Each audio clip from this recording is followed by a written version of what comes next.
Salam sejahtera kepada pensyarah Pod Subjek PJMS 2063R, yaitu Cikgu Vignes Waden. Saya Redwin akan membentangkan tentang medium pentaksiran berdasarkan marka dan tahap prestasi dalam pengajaran dan pembelajaran dalam subjek pendidikan jasmani dan juga pendidikan kesehatan. Pengenalan kepada pentaksiran. Menurut David Payne pada tahun 2003, pentaksiran ialah proses mengumpul maklumat, menginterpretasikan maklumat, dan memberi nilai kepada maklumat, seterusnya membuat keputusan terhadap interpretasi yang telah dibuat kepada maklumat tersebut.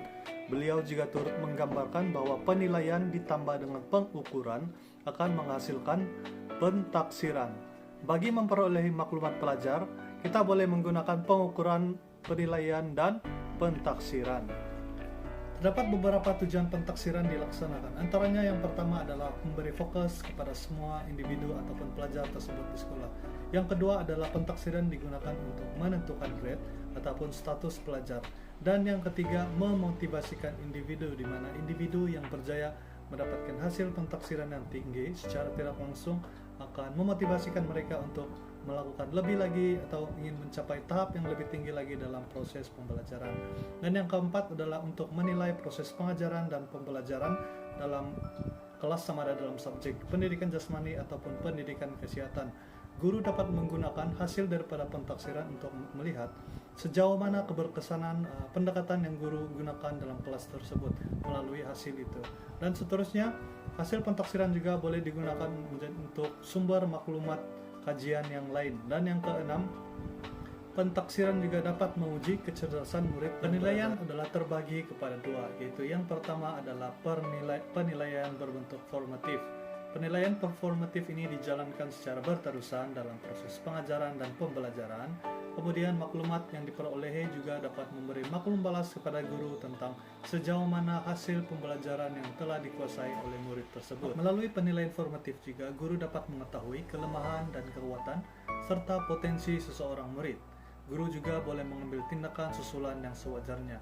Sebagai contoh, murid yang telah menguasai topik, seterusnya guru boleh mengambil tindakan dengan memberikan lagi program pengayaan kepada. Sebaliknya, jika murid didapati masih lemah dalam penguasaan topik tersebut, guru boleh mengulang semula topik pengajaran tersebut dan memberikan latihan-latihan pengukuhan. Yang kedua adalah penilaian sumatif. Penilaian ini dilaksanakan pada setiap akhir pengajaran sebuah topik mata pelajaran.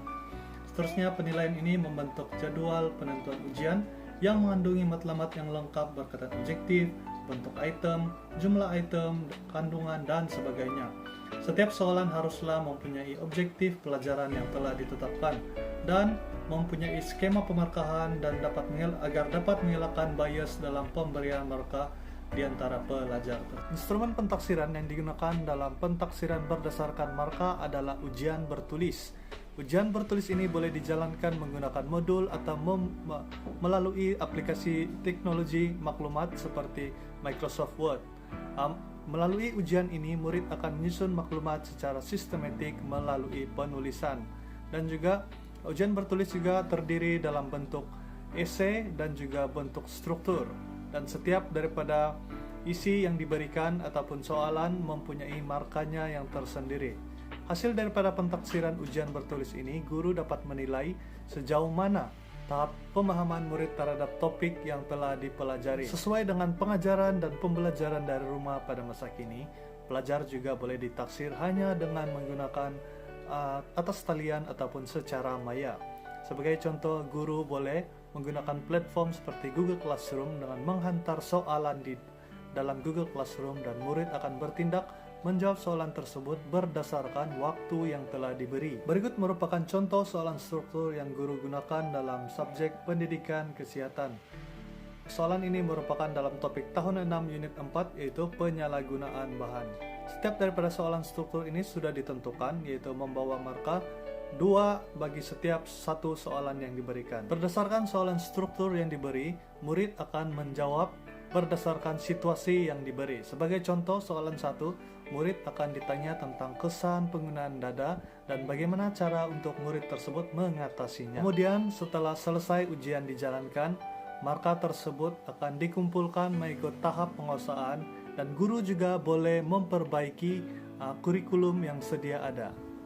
Markah tersebut juga boleh ditukarkan kepada tahap penguasaan. Sebagai contoh, bagi murid yang mendapat markah 1 hingga 2 akan dikategorikan dalam tahap sangat lemah, manakala murid yang berjaya mendapatkan markah penuh yaitu 9 hingga 10 akan dikategorikan dalam tahap yang cemerlang. Diteruskan pula dengan pentaksiran berdasarkan tahap prestasi, yaitu melalui medium pemerhatian ataupun prestasi kemahiran.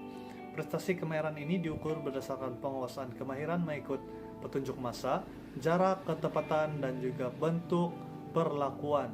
Seterusnya, elemen-elemen setiap kemahiran dikenal pasti dan tahap penguasaan murid disenaraikan dalam ruang yang telah disediakan. Dalam proses pengajaran dan pembelajaran dari rumah, pentaksiran pemerhatian ini boleh dilakukan melalui rekaman video. Murid akan melakukan ataupun merekam perlakuan setiap kemahiran tertentu dan boleh dihantar kepada guru subjek seperti dalam subjek pendidikan jasmani. Ambil contoh dalam subjek pendidikan jasmani yaitu tahun 6 dalam unit 1 yaitu melakukan pergerakan ekspres. Dalam ujian pentaksiran pemerhatian ini, guru akan melihat pola pergerakan seperti hambur, putaran roda, guling depan, dan juga imbangan sisi. Dalam pentaksiran video yang dilaksanakan oleh guru setelah melihat perlakuan kemahiran yang dilakukan oleh murid, murid-murid akan dibagikan kepada beberapa tahap. Sebagai contoh, murid yang berjaya melakukan pergerakan rangkaian yang amat licin dan berterusan, susun atur pola pergerakan yang sesuai dan sangat kreatif, dan juga melibatkan semua jenis pola pergerakan, dan terakhir pergerakan juga seragam dan menarik. Murid tersebut akan diletakkan dalam murid yang berjaya mencapai tahap tertinggi ataupun tahap 4. Manakala murid yang hanya sekadar tahu melakukan rangkaian pergerakan, susun atur pola atau pergerakan tidak sesuai dan juga pergerakan tidak seragam, murid tersebut akan dinilai atau dikategorikan dalam tahap 1. Setiap daripada tahap yang diberikan oleh guru tersebut mempunyai ciri-ciri atau elemen-elemen yang diperhatikan dalam pergerakan yang dilakukan oleh murid. Kedua kaidah pentaksiran berdasarkan markah dan tahap prestasi boleh dilaksanakan secara bersemuka ataupun secara atas talian, bersesuaian dengan kaidah pengajaran dan pembelajaran dari rumah. Guru juga boleh mengetahui perkembangan murid setakat mana yang telah menguasai topik pembelajaran, dan guru juga boleh memperbaiki kelemahan murid dalam mata pelajaran tersebut. Pentaksiran yang berhasil dapat memberikan perkembangan sepenuhnya kepada pelajar tersebut. Sekian, terima kasih.